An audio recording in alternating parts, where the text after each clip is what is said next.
Assalamualaikum warahmatullahi wabarakatuh. Perkenalkan, nama saya Raditya Arya Pratama dengan NIM 2020 131 1001. Di sini saya akan menjelaskan tentang akuntansi ijaroh.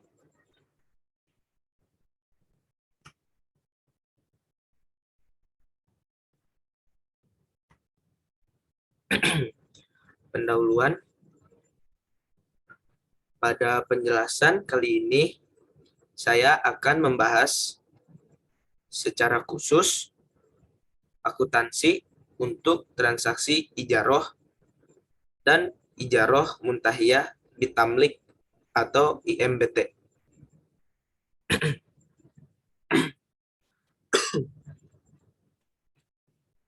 Pembahasan diawali dengan bahasan detail tentang ketentuan syariah terkait skema transaksi ijaroh dan ijaroh muntahiyah bitamlik atau IMBT. Lalu kemudian akan dibahas tentang alur transaksi beserta variasi yang mungkin muncul terkait dengan sifat dasar transaksi ijaroh dan ijaroh muntahiyah bitamlik. Dan dilanjutkan dengan teknik pengakuan dan pengukuran berbagai transaksi yang terjadi tersebut. Relevansi bab ini adalah sebagai dasar pengetahuan dalam menguasai praktik akuntansi terkait pengakuan dan pengukuran berbagai transaksi yang terjadi dalam aktivitas penyaluran dana bank syariah dengan menggunakan skema ijaroh dan ijaroh muntahiyah bitamlik atau IMBT.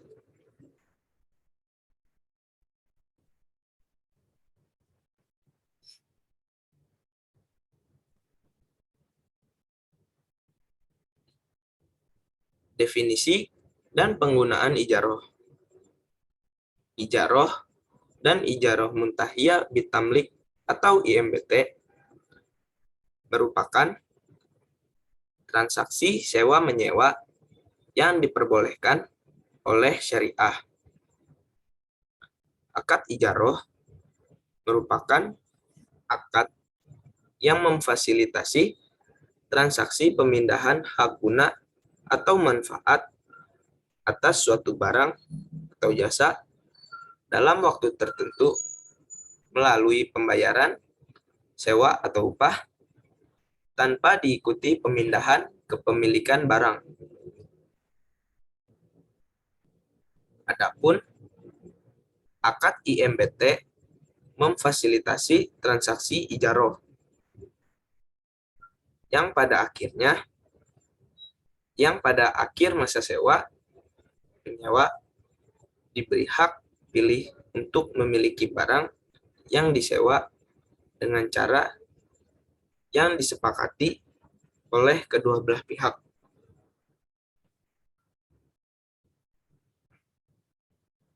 Akad ijaroh dalam suatu lembaga keuangan syariah dapat digunakan untuk transaksi penyewaan suatu barang maupun penggunaan suatu jasa yang dibutuhkan oleh nasabah.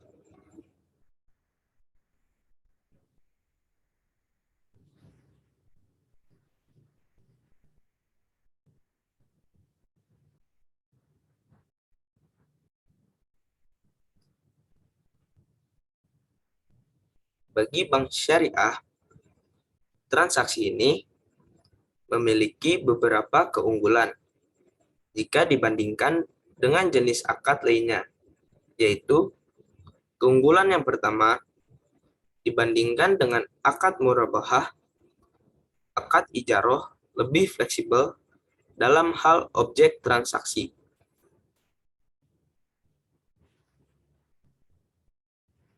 Pada akad murabahah, objek transaksi haruslah berupa barang, sedangkan pada akad ijaroh, objek transaksi dapat berupa jasa seperti jasa kesehatan, jasa pendidikan, jasa ketenagakerjaan, jasa pariwisata, dan lain-lainnya yang tidak bertentangan dengan syariah.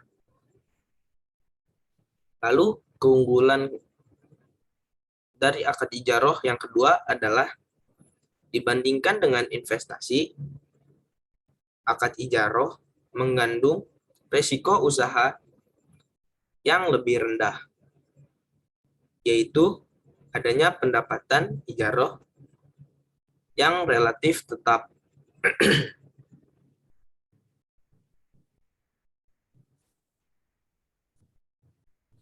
Kendati mengandung kelebihan dibanding transaksi jual beli maupun investasi. Pada transaksi ijaroh dan IMBT melekat konsekuensi yang harus ditanggung oleh bank sebagai pemberi sewa. Pembahasan tentang konsekuensi yang melekat pada bank sebagai pemberi sewa akan dibahas pada bagian ketentuan syar'i dan rukun transaksi ijaroh dan IMBT.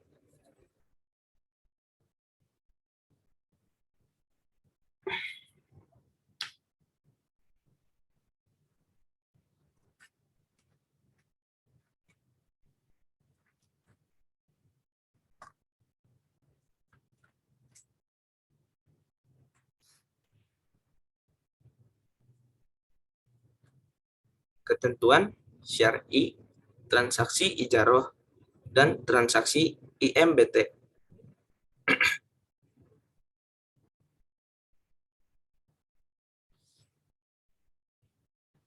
Berdasarkan terminologi, ijaroh adalah memindahkan kepemilikan fasilitas dengan imbalan. Penyewaan dalam sudut pandang Islam meliputi dua hal, yaitu yang pertama, penyewaan terhadap potensi atau sumber daya manusia. Lalu yang kedua, penyewaan terhadap suatu fasilitas.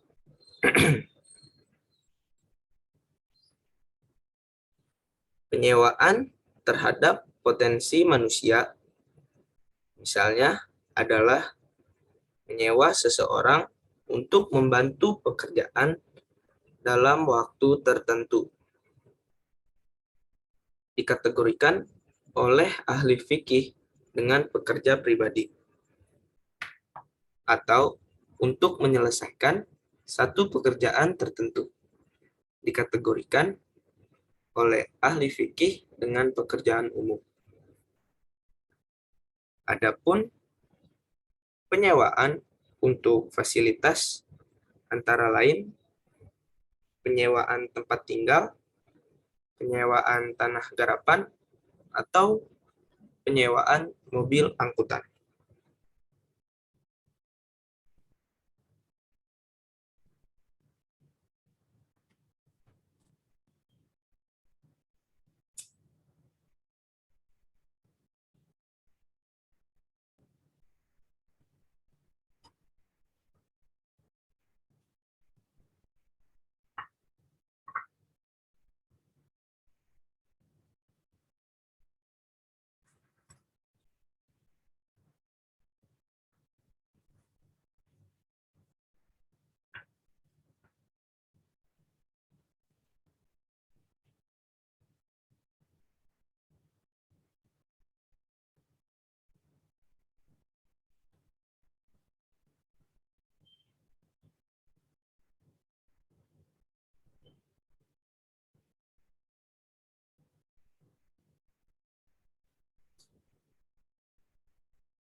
Ketentuan syar'i transaksi ijaroh diatur dalam Fatwa DSN nomor 9 tahun 2000. Adapun ketentuan syar'i transaksi ijaroh untuk penggunaan jasa diatur dalam Fatwa DSN nomor 44 tahun 2004. Sedangkan ketentuan syar'i IMBT diatur dalam Fatwa DSN nomor 27 tahun 2000.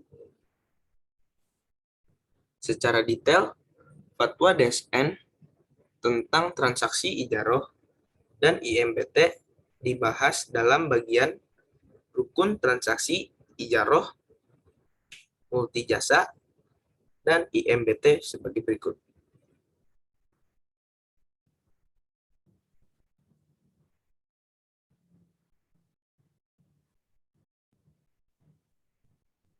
Rukun transaksi ijaroh. Rukun transaksi ijaroh meliputi yang pertama adalah transaktor, yakni penyewa dan pemberi sewa. Lalu yang kedua, objek ijaroh, yakni fasilitas dan uang sewa. Lalu yang ketiga, ijab kabul, yang menunjukkan serah terima, baik berupa ucapan maupun perbuatan.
Rukun transaksi ijaroh yang pertama adalah transaktor. Transaktor terdiri atas penyewa atau nasabah dan pemberi sewa bank syariah. Kedua, transaktor disyaratkan memiliki kompetensi berupa akil balik dan kemampuan memilih yang optimal seperti tidak gila, tidak sedang dipaksa, dan lain-lain yang sejenis. Adapun untuk transaksi dengan anak kecil dapat dilakukan dengan izin dan pantauan dari walinya. Perjanjian sewa-menyewa antara bank syariah sebagai pemberi sewa dengan nasabah sebagai penyewa memiliki implikasi kepada kedua belah pihak.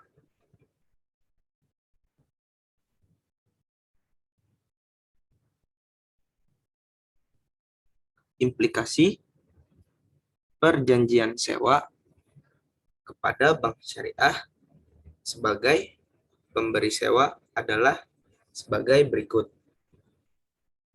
Yang pertama, menyediakan aset yang disewakan. Lalu yang kedua, menanggung biaya pemeliharaan aset. Biaya ini meliputi biaya yang terkait langsung dengan sewanya. Biaya ini meliputi biaya yang terkait langsung dengan substansi objek sewaan yang manfaatnya kembali kepada pemberi sewanya. Misalnya, renovasi, penambahan fasilitas, dan reparasi yang bersifat insidental. Semua biaya ini dibebankan kepada pemberi sewa. Jika pemberi sewa menolak menanggung, maka sewa menyewa sifatnya batal. Jika terdapat kelalaian penyewa, maka tanggung jawabnya ada pada penyewa atau ditanggung oleh sang penyewa.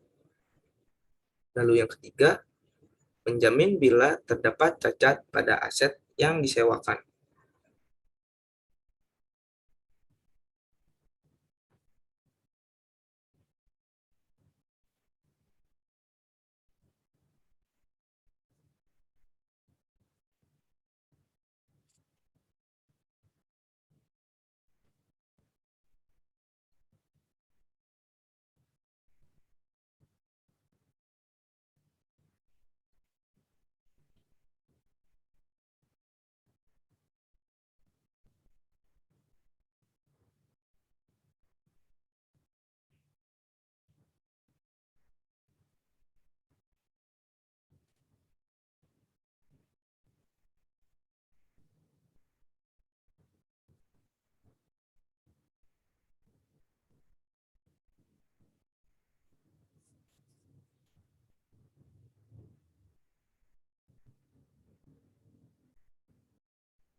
Adapun kewajiban nasabah sebagai penyewa adalah yang pertama, membayar sewa dan bertanggung jawab untuk menjaga keutuhan aset yang disewa, serta menggunakannya sesuai kontrak. Lalu yang kedua, kewajiban yang kedua adalah menanggung biaya pemeliharaan yang sifatnya ringan atau tidak material. Biaya ini meliputi biaya yang berkaitan langsung dengan optimalisasi fasilitas yang disewa dan kegunaannya adalah kewajiban penyewa. Misalnya, pemeliharaan rutin. Semua biaya ini merupakan tanggung jawab penyewa. Misalnya, mengisi bensin untuk kendaraan yang telah disewa. Lalu yang ketiga, jika aset yang disewa rusak, bukan karena pelanggaran dari penggunaan yang dibolehkan, juga bukan karena kelalaian pihak penyewa dalam menjaganya, maka sang penyewa tidak bertanggung jawab atas kerusakan tersebut.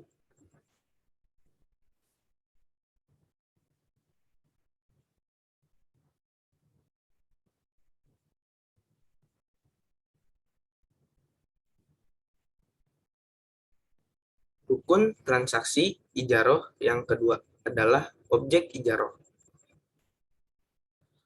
Objek kontrak ijarah meliputi pembayaran sewa dan manfaat dari penggunaan aset. Manfaat dari penggunaan aset dalam ijaroh adalah objek kontrak yang harus dijamin karena ia merupakan rukun pun yang harus dipenuhi sebagai ganti dari sewa dan bukan aset itu sendiri. Adapun ketentuan objek ijaroh adalah sebagai berikut.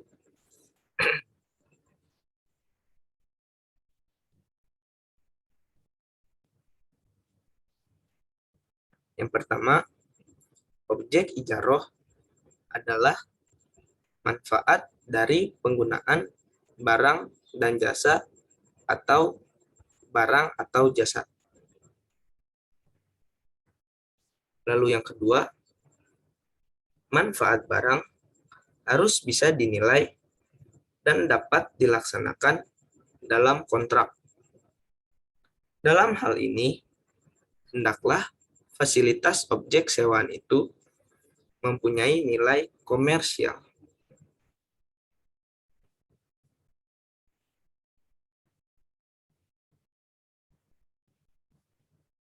Dengan demikian, kita dilarang menyewakan durian untuk sekedar dicium baunya.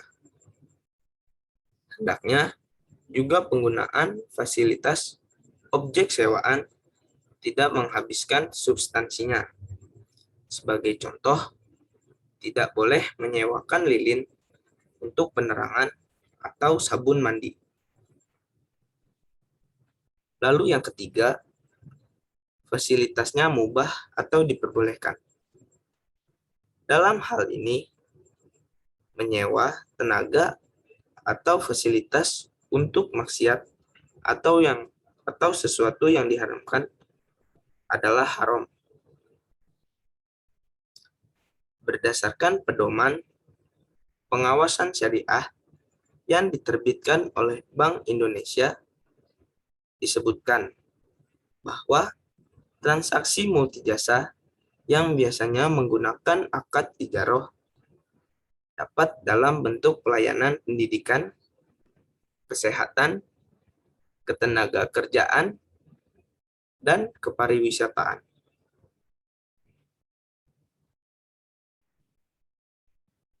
Lalu yang keempat, kesanggupan memenuhi manfaat harus nyata dan sesuai dengan syariah.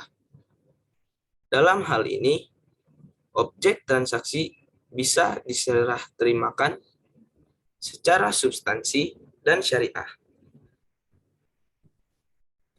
Dengan demikian, dilarang menyewakan orang buta untuk penjagaan yang memerlukan penglihatan atau menyewakan unta yang hilang karena secara substantif tidak akan dapat menjalankan fungsinya dengan baik atau tidak.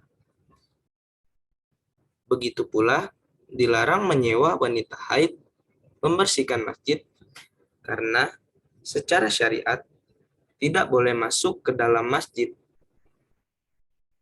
waktu masa haid. Lalu yang kelima, manfaat harus dikenali secara spesifik sedemikian rupa untuk menghilangkan ketidaktahuan yang akan mengakibatkan sengketa. Yang keenam, spesifikasi manfaat harus dinyatakan dengan jelas, termasuk jangka waktunya. Atau bisa juga dikenali dengan spesifikasi atau identifikasi fisik. Untuk sesuatu yang tidak aktif, kapasitas diketahuinya adalah waktu sewa. Untuk sesuatu yang aktif, seperti manusia dan binatang, kapasitas diketahuinya adalah dasar pekerjaan dan waktu. Yang ketujuh, sewa adalah sesuatu yang dijanjikan dan dibayar kepada LKS sebagai pembayaran manfaat.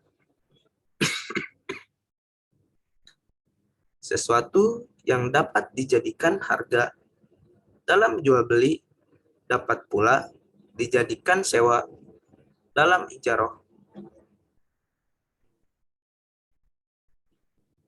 Lalu yang ke-8,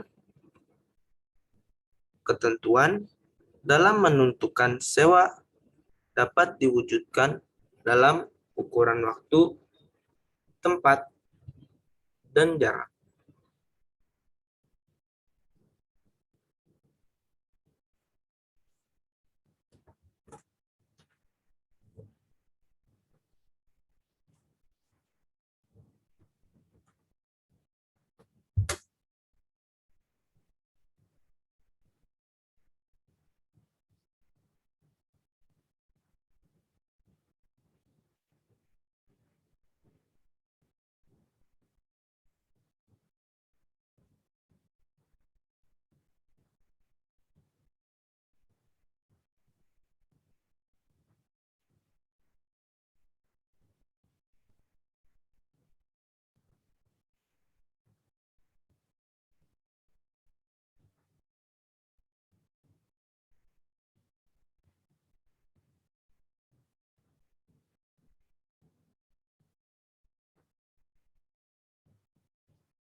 Rukun transaksi ijaroh yang ketiga ialah ijab kabul.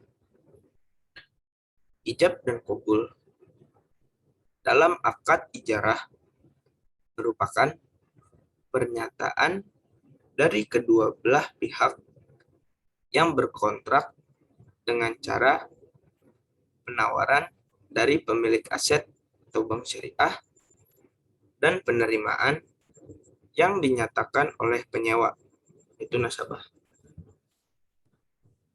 Pelafalan perjanjian dapat dilakukan dengan lisan, isyarat bagi yang tidak bisa berbicara, tindakan maupun tulisan, bergantung pada praktik yang lazim di masyarakat dan menunjukkan keridoan satu pihak untuk menyewa dan pihak lain untuk menyewakan tenaga atau fasilitasnya.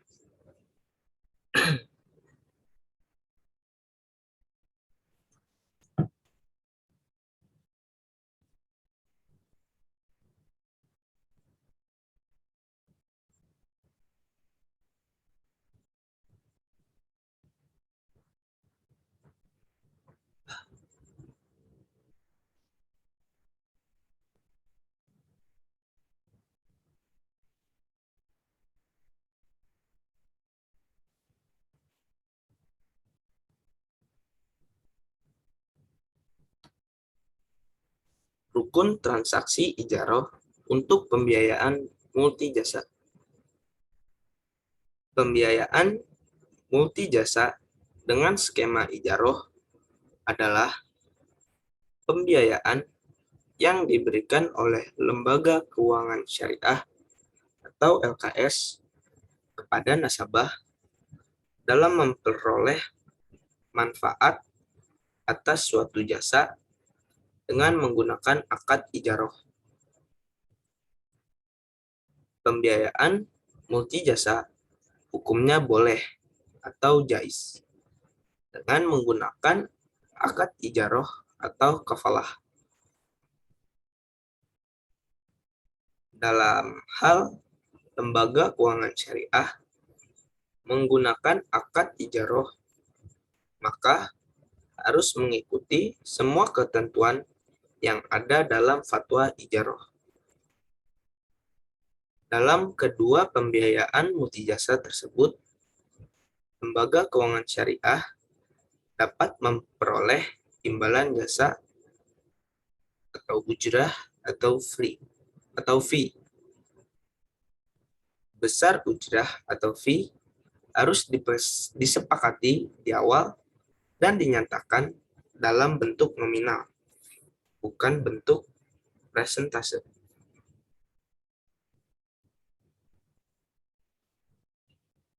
Rukun transaksi IMBT.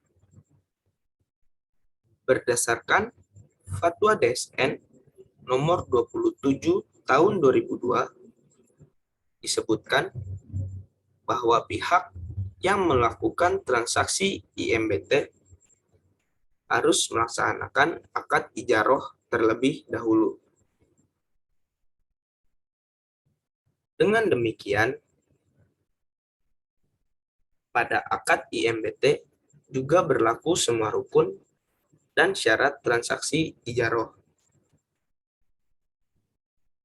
Adapun akad perjanjian IMBT harus disepakati ketika akad ijaroh ditandatangani.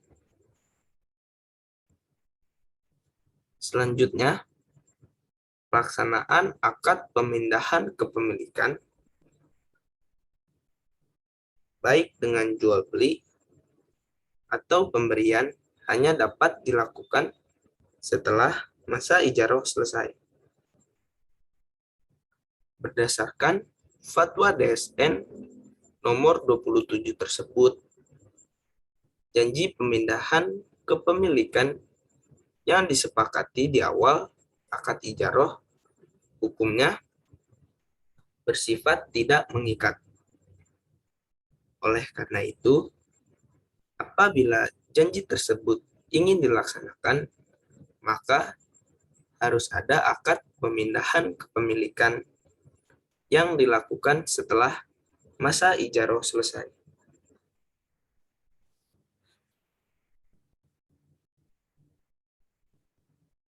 Lalu, pengawasan syariah, transaksi ijaroh, dan IMBT.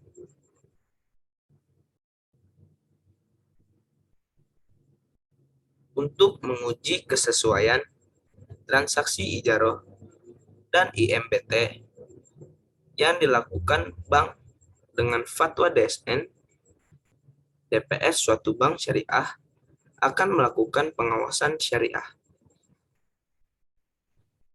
Menurut Bank Indonesia, pengawasan tersebut antara lain berupa: yang pertama, memastikan penyaluran dana berdasarkan prinsip ijaroh tidak dipergunakan untuk kegiatan yang bertentangan dengan prinsip syariah.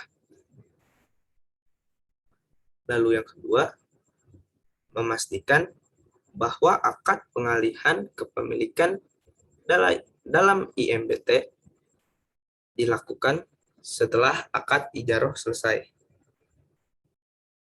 Dan dalam akad ijaroh, janji atau wa'ad untuk pengalihan kepemilikan harus dilakukan pada saat berakhirnya akad ijaroh.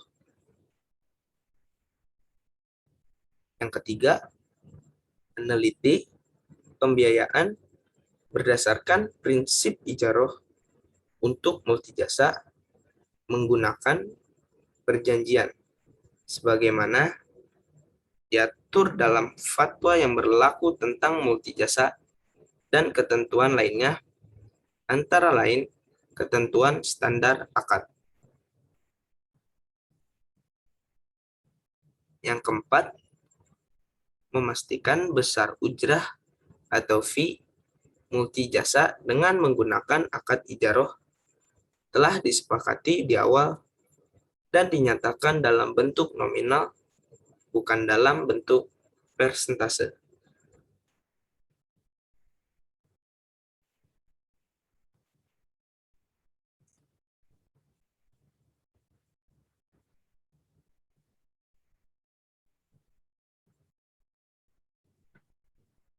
Lalu alur transaksi ijarah dan IMBT.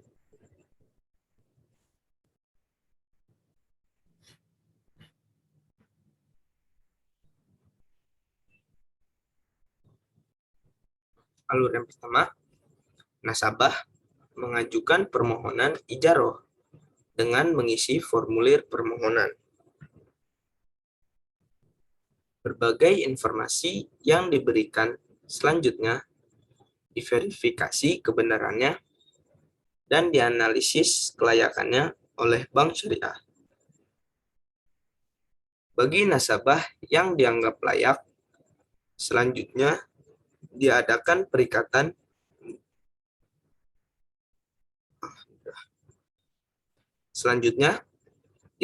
perikatan dalam bentuk penandatanganan kontrak ijaroh atau IMBT. Yang kedua, sebagaimana difatwakan oleh DSN, bank selanjutnya menyediakan objek sewa yang akan digunakan oleh kepada nasabah. Bank dapat mewakilkan kepada nasabah untuk mencarikan barang atau jasa yang akan disewa nasabah untuk selanjutnya dibeli atau dibayar oleh bank syariah.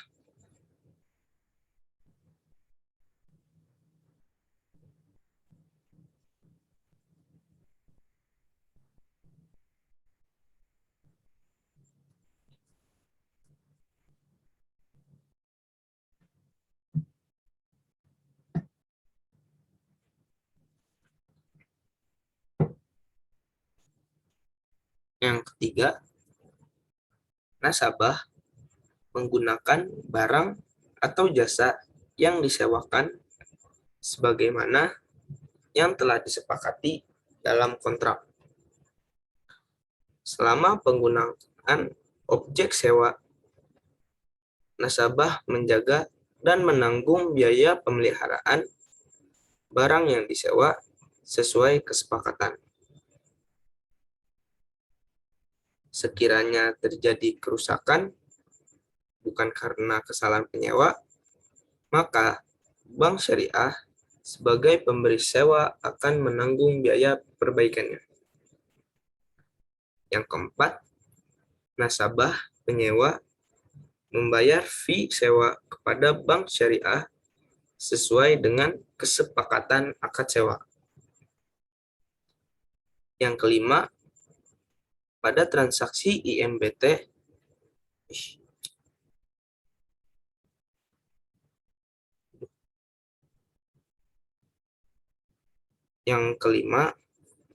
pada transaksi IMBT, setelah masa ijarah selesai, bank sebagai pemilik barang dapat melakukan pengalihan hak milik pada penyewa.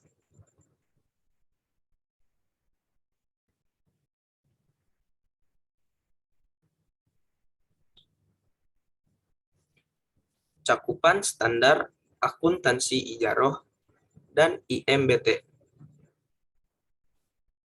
Ketentuan akuntansi untuk transaksi ijaroh diatur dalam PSAK nomor 107 yang berlaku untuk penyusunan dan penyajian laporan keuangan mulai pada atau setelah tanggal 1 Januari 2009.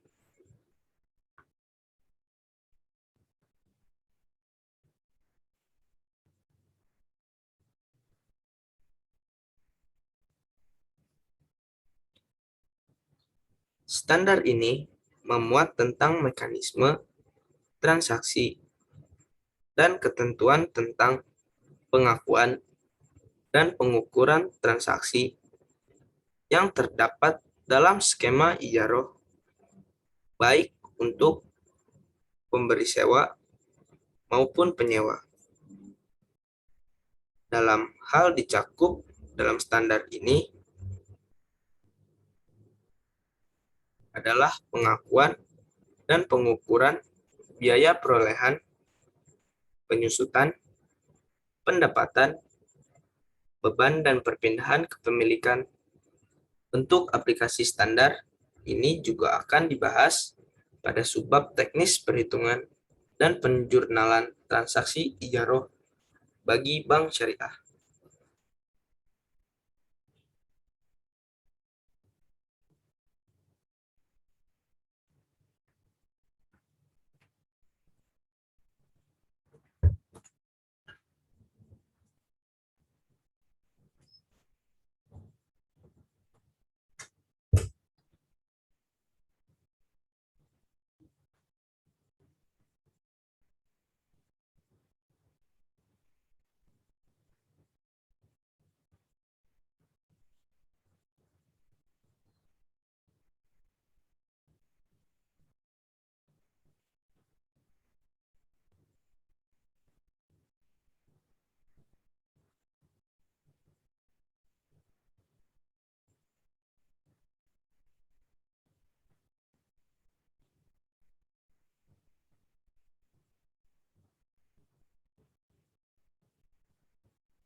Teknis perhitungan transaksi ijaroh. Beberapa hal yang perlu dilakukan terhadap perhitungan terkait transaksi ijaroh adalah perhitungan penentuan keuntungan dan fee ijaroh, perhitungan uang, muka sewa, dan biaya administrasi ijaroh.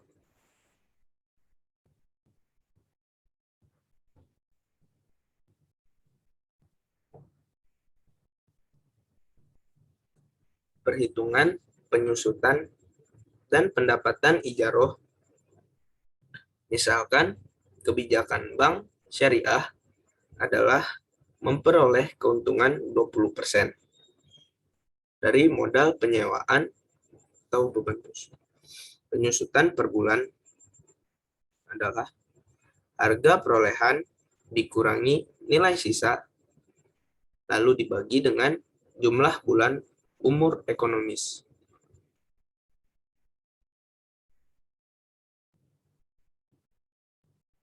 Misalnya 120 juta dikurangi 0 lalu dibagi 60 hasilnya 2 juta. Pendapatan ijaroh per bulan sama dengan modal penyewaan ditambah N% modal penyewaan. 2 juta tambah 20% kali 2 juta sama dengan 2.400.000.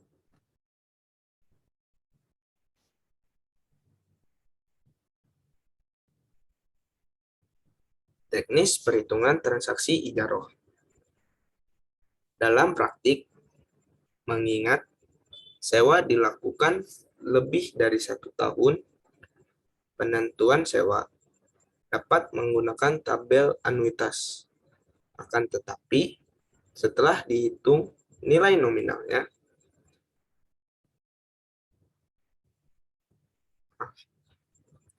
angka tersebut harus bersifat tetap selama kontrak sewa. Pertimbangan lain dalam penentuan sewa adalah: pertama, resiko kerusakan yang menjadi tanggungan bank syariah. Lalu yang kedua, kemampuan nasabah.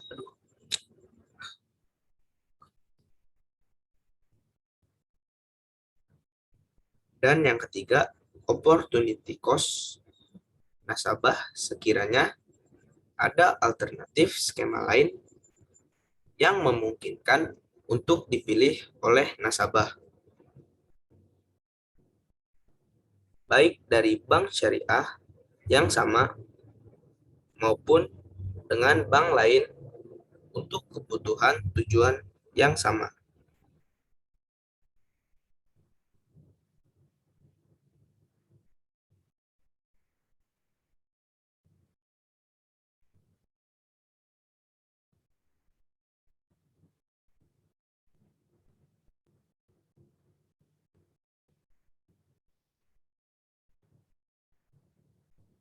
Teknis perhitungan transaksi ijaroh. Perhitungan biaya administrasi ijaroh. Biaya administrasi bisa diterapkan dengan menggunakan persentase tertentu dari modal yang digunakan untuk persewaan. Misalkan, dalam suatu kasus di atas, bank syariah menggunakan kebijakan 1% dari modal persewaan. Maka administrasinya adalah sebagai berikut. Biaya administrasi ijaroh N% dikali modal persewaan per bulan dikali jumlah bulan. 1% dikali 2 juta dikali 24. 1% dikali 48 juta. Hasilnya adalah 480.000 rupiah. Teknis perhitungan transaksi IMBT. Perhitungan penyusutan aset IMBT berdasarkan PSAK 107 disebutkan bahwa kebijakan penyusutan atau amortisasi yang dipilih harus mencerminkan pola konsumsi yang diharapkan dari manfaat ekonomi di masa depan dari objek ijarah. Umur ekonomis dapat berbeda dengan umur teknis. Misalnya, mobil yang dapat dipakai selama 5 tahun diijarahkan dengan akad ijarah muntahiyyah bitamlik atau IMBT selama 2 tahun. Dengan demikian, umur ekonomisnya adalah 2 tahun. Berdasarkan kasus di atas, maka beban penyusutan per bulan barang IMBT adalah biaya penyusutan IMBT per bulan, biaya perolehan dibagi dengan jumlah bulan masa sewa. 120 juta dibagi 24, hasilnya dari penyusutan IMBT per bulan adalah 5 juta.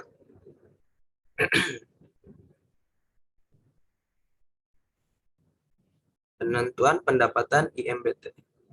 Selanjutnya, dengan kebijakan keuntungan sewa 20% dari modal barang yang disewakan, pendapatan IMBT per bulan adalah sebagai berikut. Modal penyewaan ditambah N% modal penyewaan.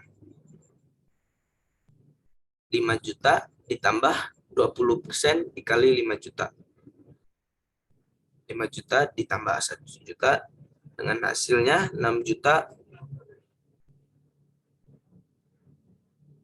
Total pendapatan IMBT selama masa sewa.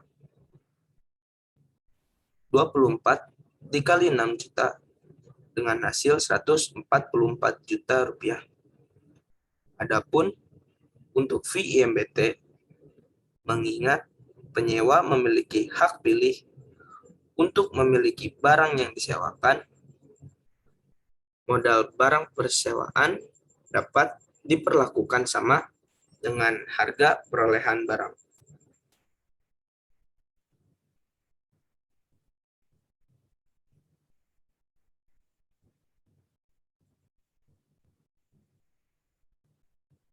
Penyajian transaksi ijaroh atas aset berwujud.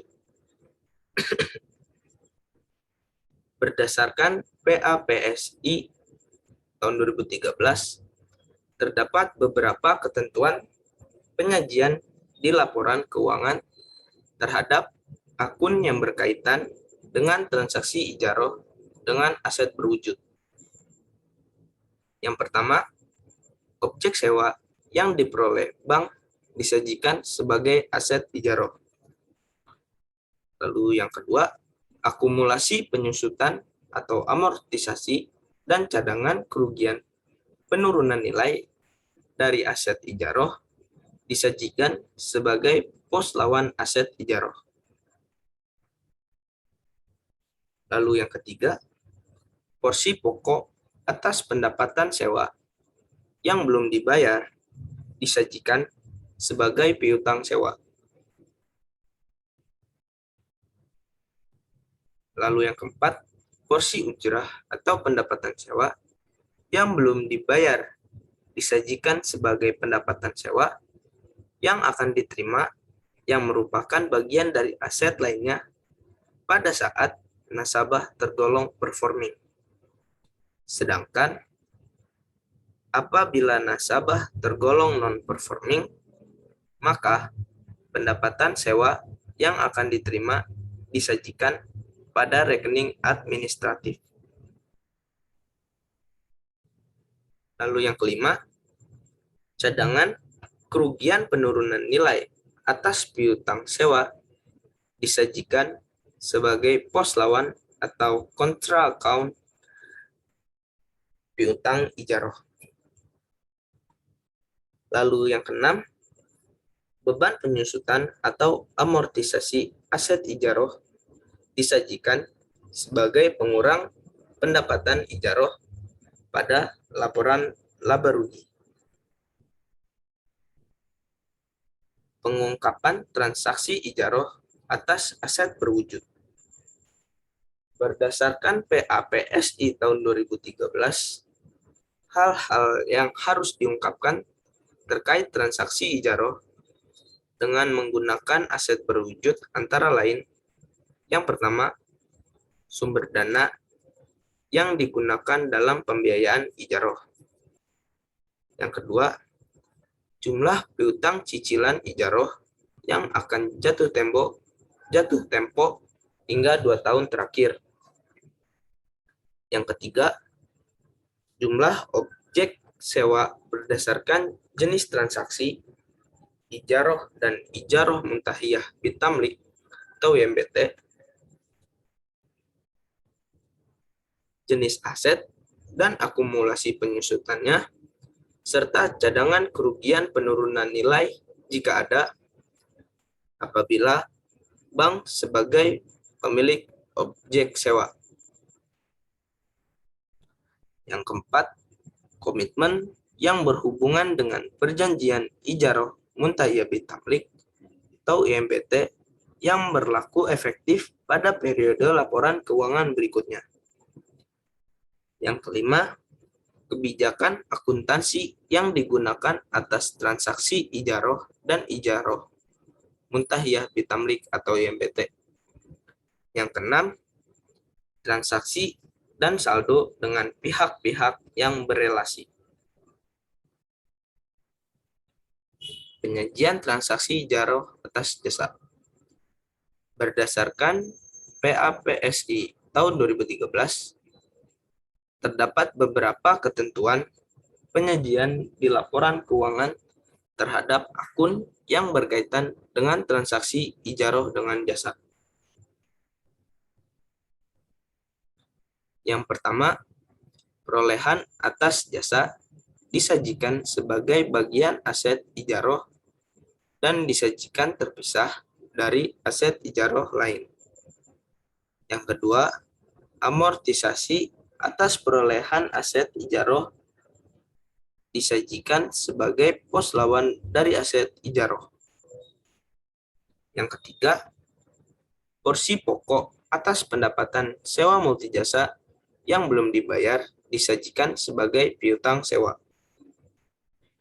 Yang keempat, porsi ujrah atas pendapatan sewa multijasa yang belum dibayar disajikan sebagai pendapatan sewa multijasa yang akan diterima yang merupakan bagian dari aset lainnya pada saat nasabah tergolong performing.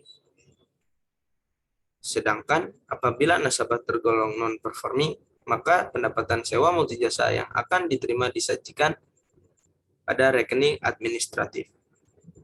Yang kelima, cadangan kerugian penurunan nilai atas piutang sewa disajikan sebagai pos lawan atau kontra account piutang sewa.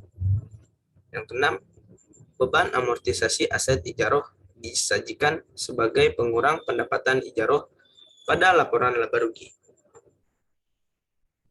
Pengungkapan transaksi ijaroh atas jasa. Berdasarkan PAPSI tahun 2013, hal-hal yang harus diungkapkan terkait transaksi ijaroh dengan jasa antara lain, yang pertama, sumber dana yang digunakan dalam pembiayaan ijaroh. Yang kedua, rincian perolehan atas jasa berdasarkan jenis.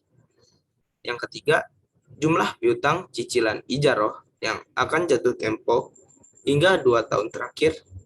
Lalu yang keempat, transaksi dan saldo dengan pihak-pihak yang berelasi. Sekian tentang penjelasan ijaroh dari saya. Kurang lebihnya mohon maaf. Wabillahi taufiq wal hidayah. Wassalamualaikum warahmatullahi wabarakatuh.